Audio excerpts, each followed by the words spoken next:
So we provide solutions for both creators and what we call it media companies. Hey, welcome back to another episode of the Growth and Scaling Podcast. This is your host, Todd Westra, and we have got an amazing episode talking about the power of not only producing content, but monetizing said content. So, if you're producing content for yourself or for your business, and you're trying to find ways to distribute that content in a way that's meaningful and impactful, today's episode is for you. I am telling you right now, our guest, Gio, has taken content production to a whole new level in that he has found multiple ways to multi-purpose the content, to repurpose the content, and stream it in ways that will produce a revenue-generating machine for you.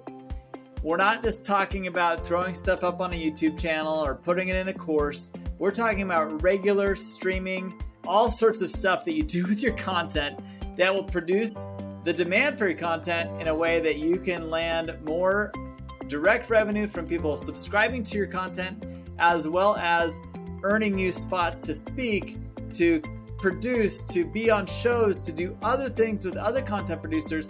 It's an amazing circle of life. So if you produce content, or you know you should be producing content but aren't yet, you have got to watch today's episode. Fantastic man, fantastic business, fantastic product. You're going to love this interview, and thanks for being here on the Growth and Scaling Podcast. We'll see you on the other side. Welcome to the Growth and Scaling Podcast. This is your host, Todd Westra, and I am so glad you're here today because we are going to interview an amazing founder or executive who is going to share with us their decisions that they made that exploded their growth. So if you need some inspiration, you want to hear how other businesses are doing it, this is a place to be, and we are glad you're here. Enjoy this episode.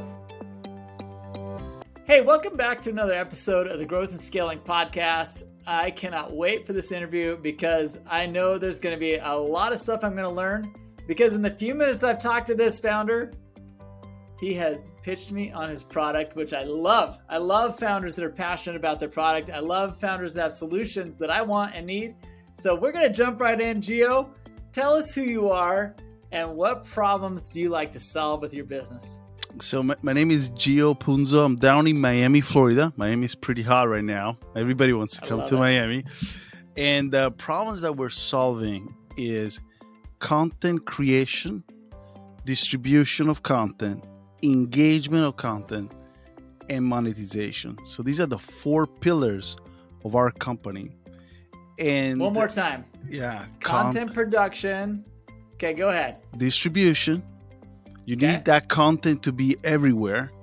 Engagement. You want to make sure that the end user is engaged with your brand, with your content. And after you do all of that, there is the monetization. That's how you're going to monetize. Love it. Yeah, it's amazing. Love it's amazing. It. All right. Yeah.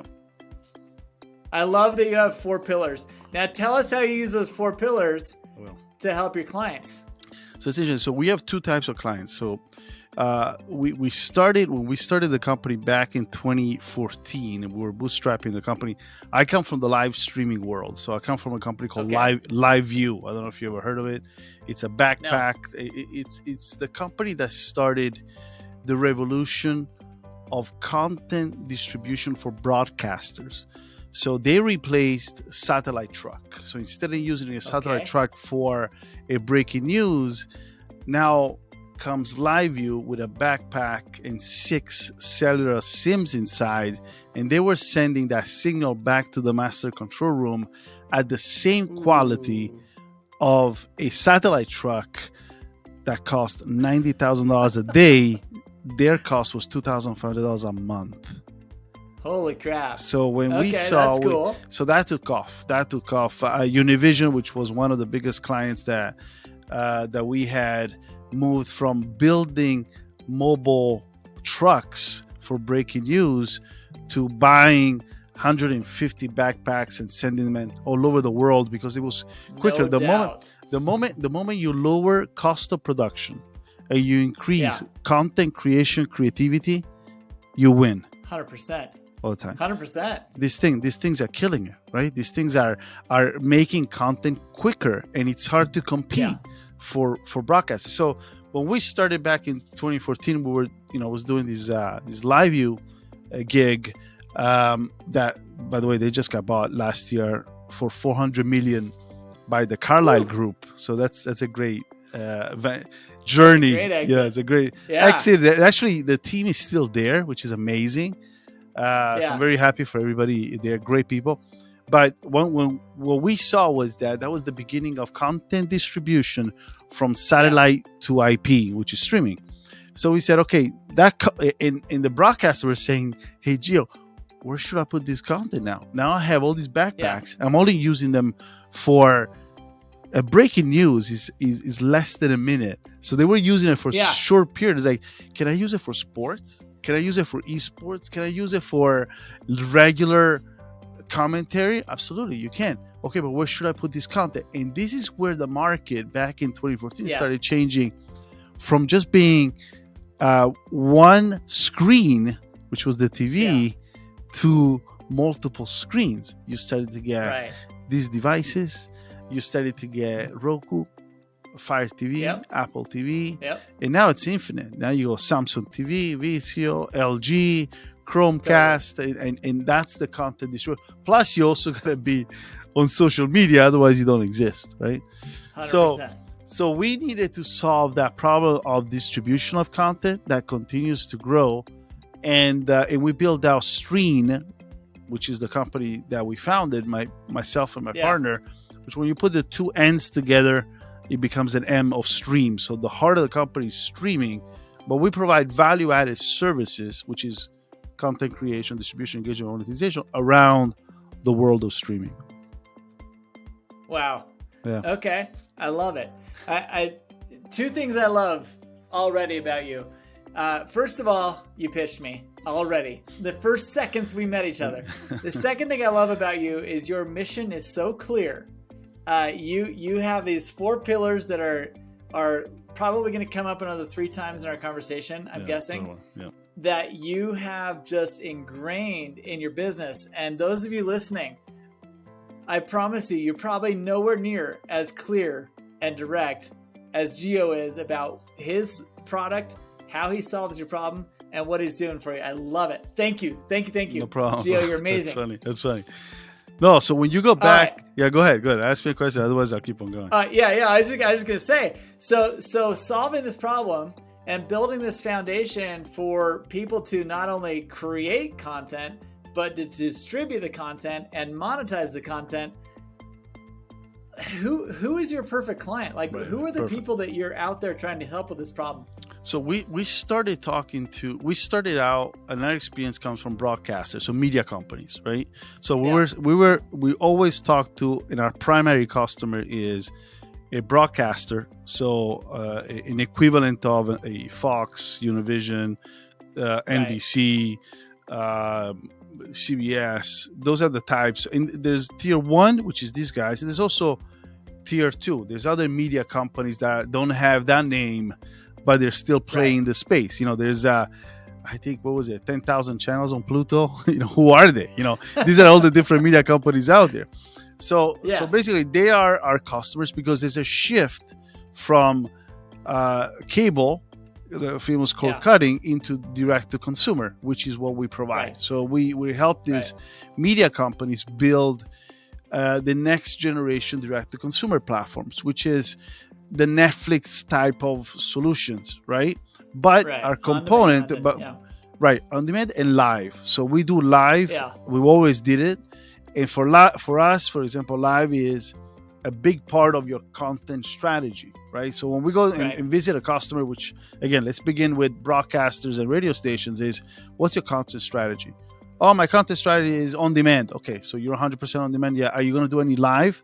No, we're not doing any live. Or yes, we do live streaming as well. We have a 24/7 live streaming channel. Perfect. That's the type of client that we deal with.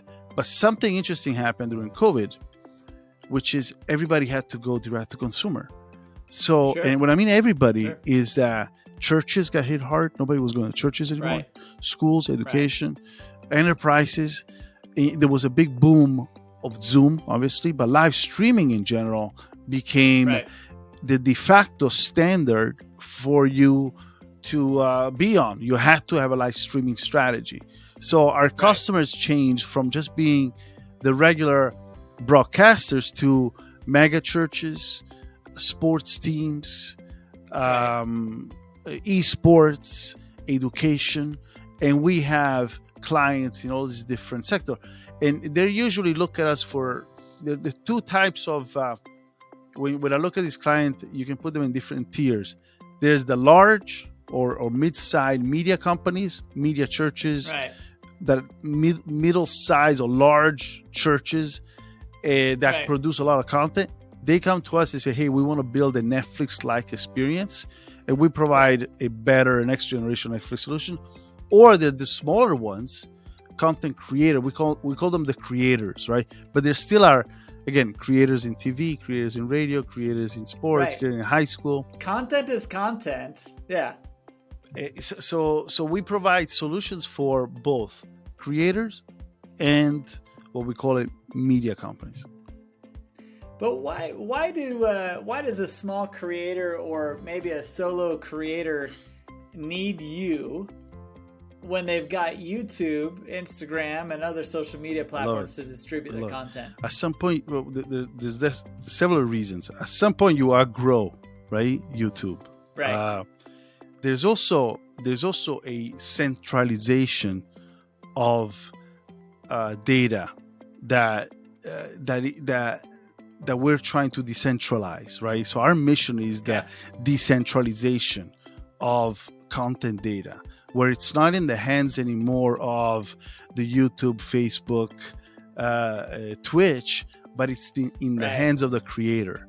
So with us, which we're becoming a competitor of a YouTube, you can distribute the content with our platform to YouTube, to Facebook, to Twitch, but also you're starting to build your own channel where you own the data. This is very interesting.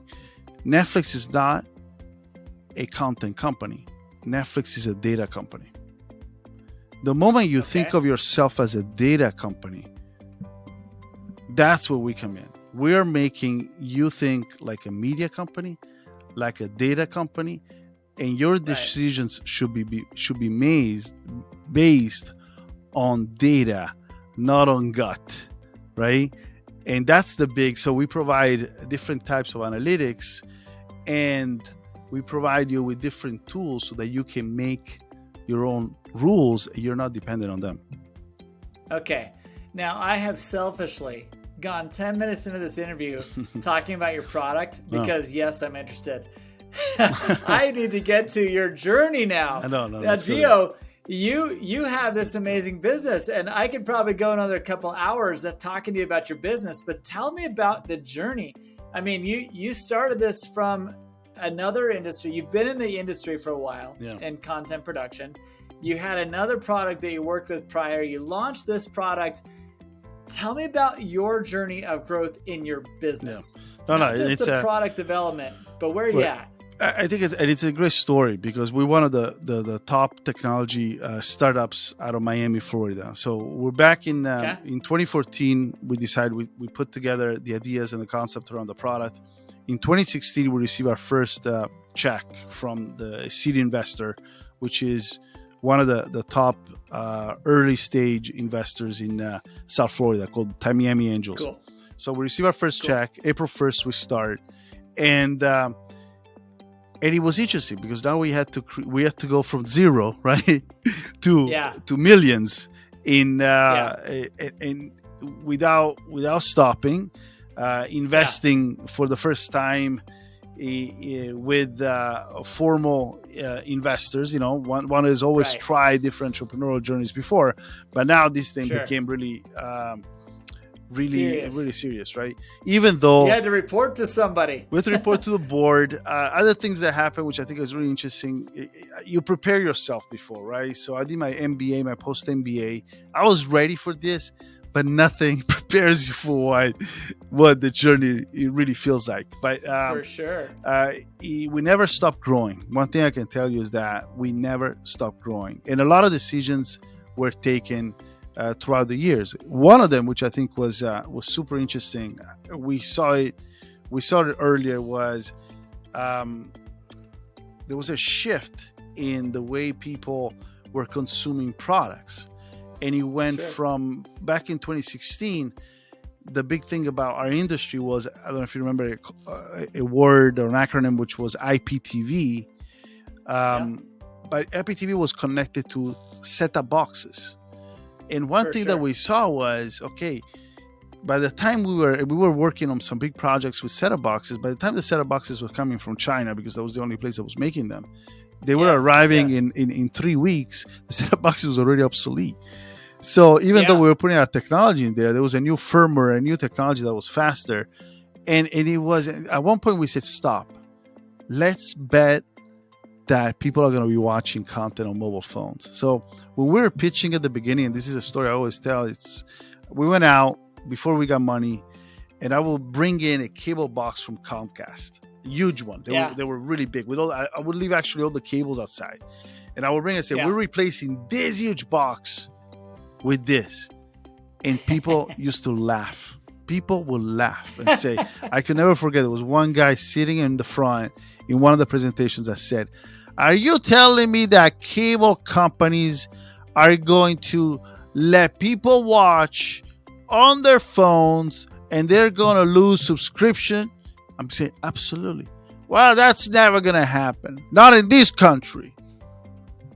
Crazies.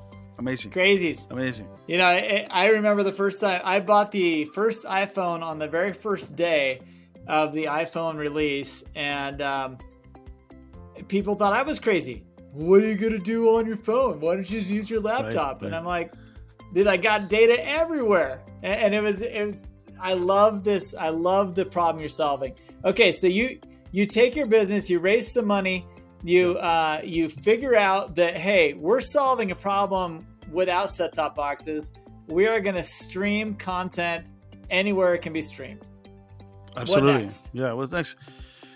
What next? Distribution of content. New technology started popping up. Roku, Fire TV. Yeah. So people wanted to watch the content on these new connected devices. So we started building within our platform. We have an app editor. So we build content apps. So our customers get a white label. You download their applications. Our name doesn't show up anywhere. We're the back end. We're the technology behind. But we started, to become expert in making content apps, which are very complicated. Again, we now have millions of users on the platform. So again, we started from zero. Now we have millions of users. Last year, we did the Soccer World Cup for 3 different customers at the same time. In the Soccer World Cup, it's a huge live streaming event. We did more than 167 games going on, many of them at the same time. No failures whatsoever. It was a perfect user experience across web, iOS, Android, Roku, Apple TV, Fire TV, Samsung TV, LG, Chromecast. These are all the new screens, right? Okay. And that was the next stage. How do we help our customers get to all these screens? And then the other challenge was, which is still there, by the way, it's how do you change the chip of media companies from just being a content producer to an app company? So so this is interesting because TikTok, which is an app company, is trying to become a media company. But media companies struggle to become app companies. And what that means is that sometimes the quality is not great. Sometimes you got to get user-generated content. But the media companies only cares about the quality of video. Does the end user does the end user care about the quality of video? Or they want, you know what I mean? So they just want content. They just want content, fresh, original content, right? Yeah. So we build within our platform UGC type of features as well. Again, these are the products for the big media companies that are still struggling with this transformation. But we keep on, for us, it's innovation. We keep on building new features. AI, for example, it's driving us nuts because we use it internally for productivity, and we're integrating it with some of the products. So innovation never stops, right? For technology companies, it never should stop. Yeah. Fascinating. So as as we've discussed already, you've talked about some of the growth journey, but you've talked about a lot of the challenges already. What along that journey, what has been your favorite part? Like, what's been the most exciting part of this growth journey you've hit with this product? For me, it's been a couple of things. One, it's been watching our investors being very happy. So that's a lot of fun. I go to a lot of I go to a lot of investor conferences and speak about our journey. And I love to hear, "Hey, Gio, we love what you guys are doing." That's awesome. That feels amazing, right? So through the different funds that invested in us, right now there's about 4 funds that invested in us. Behind them, there's maybe 100 plus investors behind these funds, right? That invested some amounts into our company. So that feels great. So that's a great feeling. And then the other one is the other 2 things is our customers. So looking and seeing how they're using our product to create new content experiences. That's amazing. To see the customers that we had that did the Soccer World Cup being super happy and creating new engagement with the end users thanks to our technology. And also, for example, increasing or making a lot of money with our technology because, for example, during the Soccer World Cup, everybody subscribed to some of our customers' platforms. They made, because everything was working perfect, they made a lot of money. So that was great. And then the third one is building the team. It's, I love it. We have 70 Streanners in the company that believe that we're changing the world with our technologies. And you ask any of them, what's our mission? We're changing the world with our technologies. And that's a true Streanner. Awesome. All right. That's all fun and exciting. But what about the biggest challenges? So what kind of roadblocks have you hit that you felt like, oh crap, we're going to lose this thing? Have there been those moments? Lose this thing no, because it's knock on wood. We've had some amazing customers, expansions that we're working on. So I think that you do get challenged, right? So when we were building our new products, you go back internally, and maybe you get the board that says, no, you should just focus on this. Those are things where you start making your bets, right? And say, well, we've been in the industry for many years. We know where this is trending. We really believe in this, and those are challenging times if you're not prepared. Again, I think the fact that I went to school, got my MBA so that I could sit down at the table and feel smart. You don't always have to be the smartest guy in the room. So you gotta at least know certain things. So that's been challenging. We're in an interesting stage right now. We're growing fast. Growth is an interesting animal. So you want to hire fast. You want more people. You want to keep up with technology, even though you got to keep up with the current customers. So you always want to build something new without defocusing really on the mission. So that's totally. That's always interesting. But I think again, I look back, the biggest challenges sometimes is making those tough decisions. Should we go this route? And there's some products that we have killed, but I remember, and I'll give you this analogy, which I think was interesting. Many years ago, I went to a company called Living Social. You remember Groupon? Living Social was like the competitor of Groupon. And I went to their headquarters, and they had a huge wall it was called the Wall of Failures. But behind every picture, there was a description of what they learned from the failure of that product and where that learning experience went. So this helped us then create this new product. So we do exactly the same.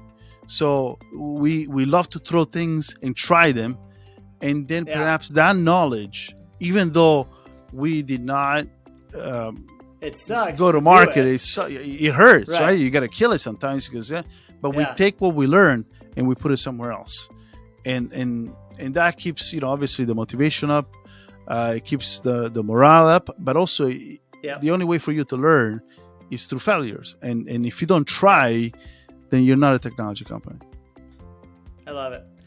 Gio, what advice do you give to other people dealing with some of those similar challenges? I mean, how do you meet with people all the time, probably people who use your service, who you get on a conversation with them sometimes, you're like, dude, this is how you avoid that.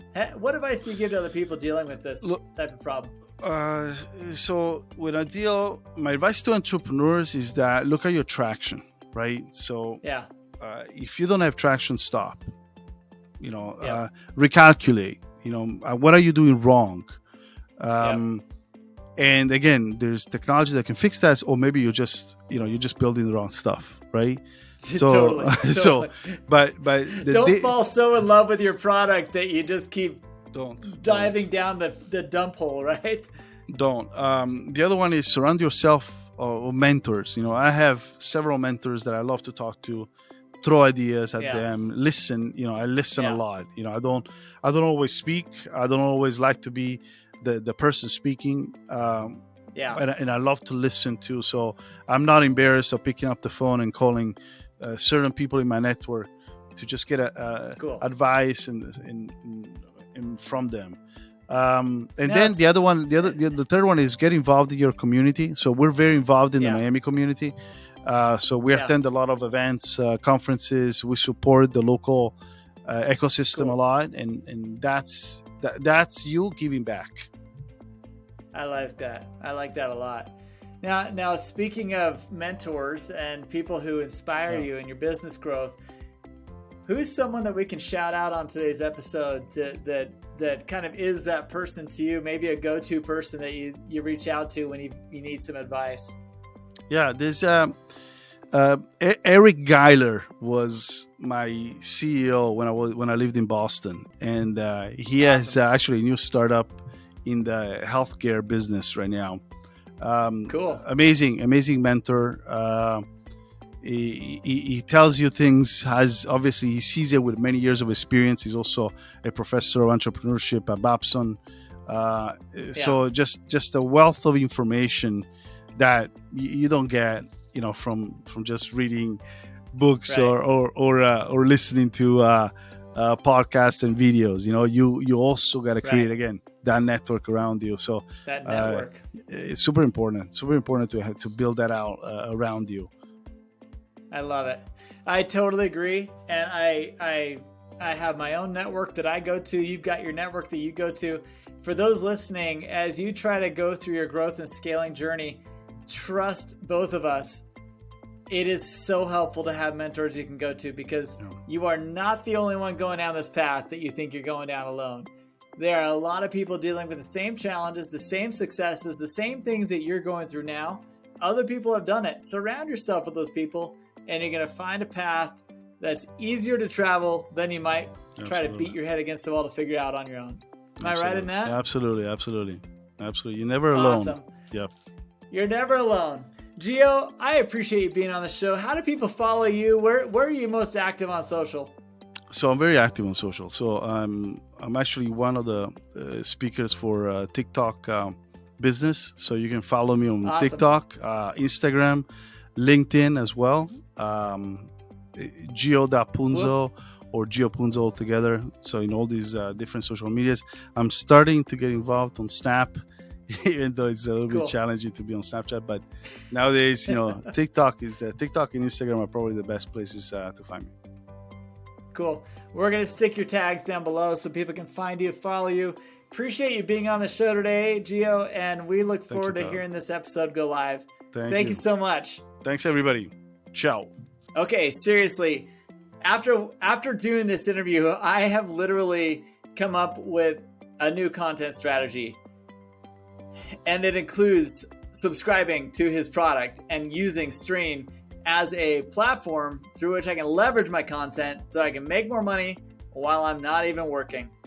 Producing content is fun. Producing content shouldn't be that hard.